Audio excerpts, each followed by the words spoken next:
All right, ready? Yeah. Okay. Hi, everybody. Were you going to talk? No? Okay. This week's episode of Scott's journey on the Live Healthy Iowa 10-week challenge, I have a guest, a very special guest.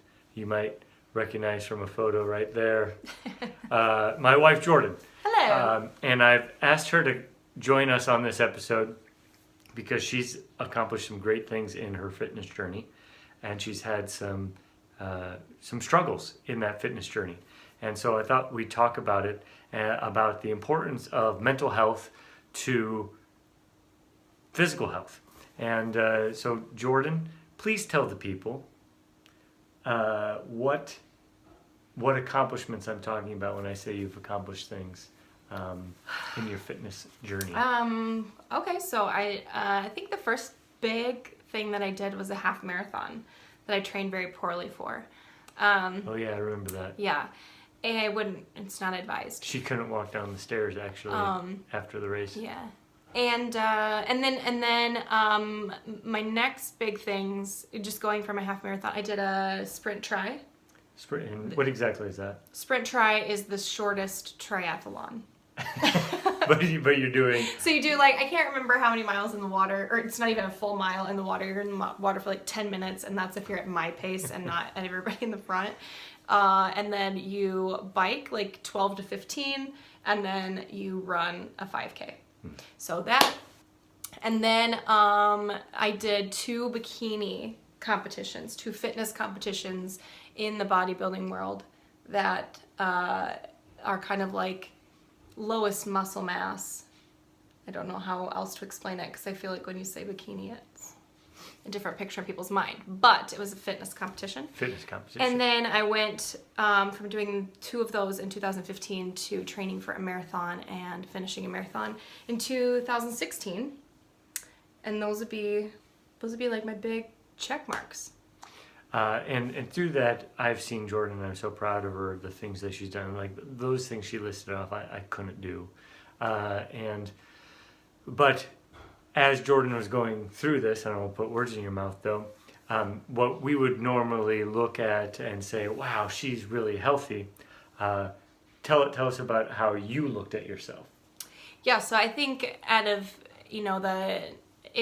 into more serious training, when I decided to do, my friend and I actually just one New Year's Day, we were making goals and plans, and we thought we would do a bikini competition, and we just dove right into it. And the reason that I said yes was, one, because I had a best friend that I was like, oh, I can take this journey with her. And then two, because at that point I thought, okay, this is the thing, right? This will be the most extreme. This will be the thing that will get me to the point that I will start to like my body. And that wasn't the right answer, but I learned that kind of after the fact. And so you're going through, you're doing all these fitness competitions, and you looked amazing. You did. She looked amazing. But that's not how you felt. No. So I think if I look back on those pictures now, I can say like I was the most fit that I had, like just the strongest I'd ever been. But mentally, probably, I don't want to say the weakest I've ever been, but I feel like when I talk about it now, I feel like I worked myself backwards. So I did it for the reasons of getting in the best shape of my life. And then... here's our dog, Orville. He was supposed to be busy, but we'll see if he'll... It's our dog. He'll calm down. But I felt like I... Okay, Orville.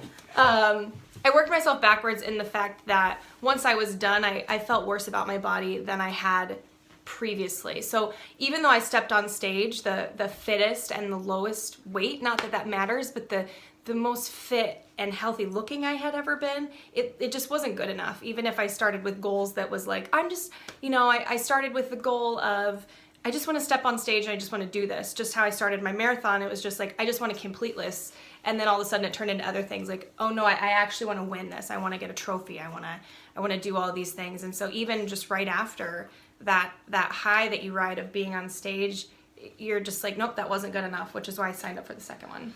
And you went through that process and did the second one, and then did some marathon training. And what I'm remembering about that was you feeling the way that a lot of people feel about their bodies, which just you just didn't feel great about it, and so we then started we started to understand a little bit more about what was going on with your perception of yourself. Yeah, so I think, just to kind of like make a long story short, even when I feel like I was just blinded by my progress, even though I was making progress, and I never fully felt it myself. I went into marathon training just to kind of get away from the gym and to Sorry, our dog is just all about this, yes. Just to to kind of like get away from the gym and feeling bad for not working out anymore. I just needed to like take a different route. Within all of that, I still just I'd never felt the way about my body that I felt other girls did. And this started from a young age. I never felt like going to the pool was the most fun thing. I would rather have had more clothes on than that have been in a bikini. And so, in this journey and in all this, I was finding different therapists and talking about different things. And, I think that the bikini competition, there was a lot of times where I was surprised to know that like binge eating was a kind of an issue for me. And so I sought therapy for that originally. And then have been working with a therapist for a while and finally kind of talked more about mental health and how it was in this year in particular just become more obstacles and more stress in relationships that I had. And so our therapist recommended she mentioned the word dysthymia, which I'd never heard before. And I always kind of felt like in my views of my self-image or the things that I'd gone to, like I had some kind of depression that would ebb and flow. And so she mentioned that, and dysthymia is kind of a persistent thing that is more long-term and it's mild, but it's always there. And so she recommended a doctor, and our doctor worked with me to kind of help me think about different solutions. And one of those was just that I wasn't going to be able to manage. There was options to manage things on my own what I was going through, but it wasn't going to hurt to try out other options. And this is something that like 16 million Americans deal with depression, and there's so many different forms of depression that at that point I was like, I really don't have anything to lose. And I had this stigma around having some kind of aid, because that meant that that's something that I was that I couldn't control it myself, and somebody like that likes to be in control of a situation. It wasn't easy for me to let go of thinking, okay, I need this aid to help me out. Yeah. Well, I wish that mental health problems were treated the same way that somebody having a torn ACL was treated, or having some sort of other disease. I wish it was treated the same. There's that stigma still around mental health, and I think we all fight that. Even Jordan was fighting that, and then eventually though decided to go on an antidepressant. And what was your experience with what is your experience taking it? Well, for me, it was interesting.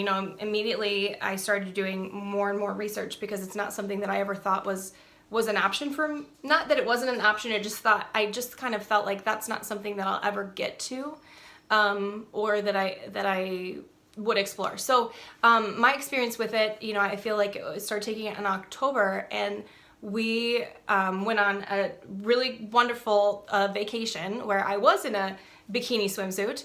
And I remember that first day at the beach and taking photos and looking through your phone at the end of the day and thinking, okay, here we go, Jordan. You're okay with what you see in the mirror, and the minute you see it on a photo, you're gonna hate it. So I was like mentally prepared for just that voice that always comes in and just tears that thing on paper apart, or that thing in that image. And it didn't. I was very surprised. So I looked at those images, and I was like, that is a healthy woman. So, and that was the first time I'd ever felt that way about something that I saw of myself. It was a huge moment. I remember you being very happy about it. Of course, and almost like, am I okay to say these things about myself? Like, is it okay if I say, like, I look good? Is that okay? And I of course, think Jordan is always, you kick Sorry, that. I kicked that.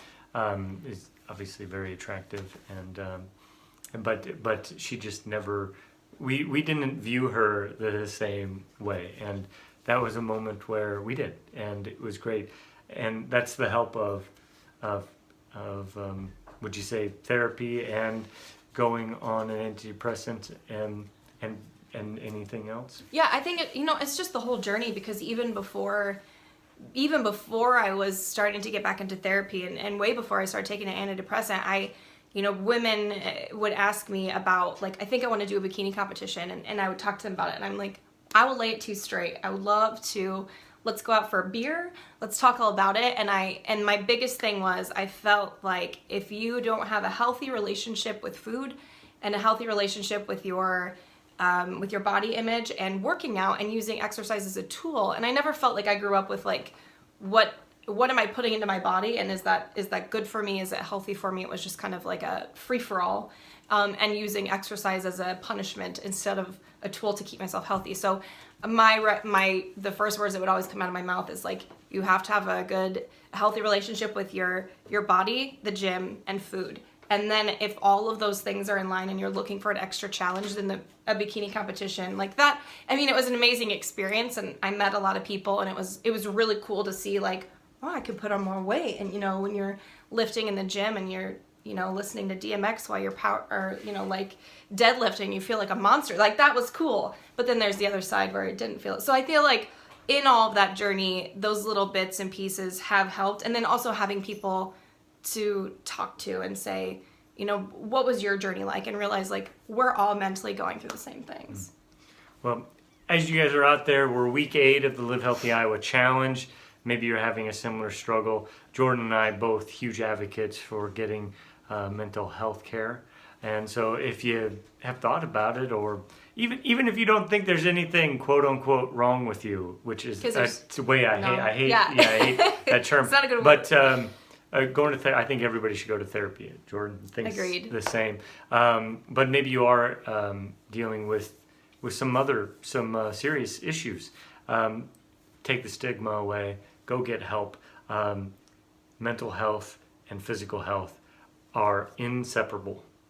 And I hope that everybody maybe learns from my beautiful wife and heeds some advice. Any last words, Jordan? No, I think that you're right. I think mentally goes hand in hand, and if you have a good mental relationship, like, going to the gym is so much more fun, because you are not thinking, what is everybody thinking about me? Because the truth is that when you're at the gym, nobody's thinking about you. They're all thinking about themselves, which is exactly what you were thinking. So it's way more fun if you can just kind of lose that, and then you can just get into music or a podcast or whatever it is that gets you ramped up to run or whatever. Just keep you healthy and make sure that it's and finding the thing that you like to do the best, I think, and not following like, well, I should just do the most extreme thing, because then that will be the best. Just do the thing you like. Well, I think that's about it. We could probably talk for hours and hours and hours. We actually enjoy each other's company, so that's good. We'll just continue this conversation out there. Oh, yeah. But thanks, everybody, for tuning in. We only got a couple weeks left, so if you need help accomplishing any of your goals, ask for that help. Get that help. And keep moving, Iowa. Yeah. Ditto.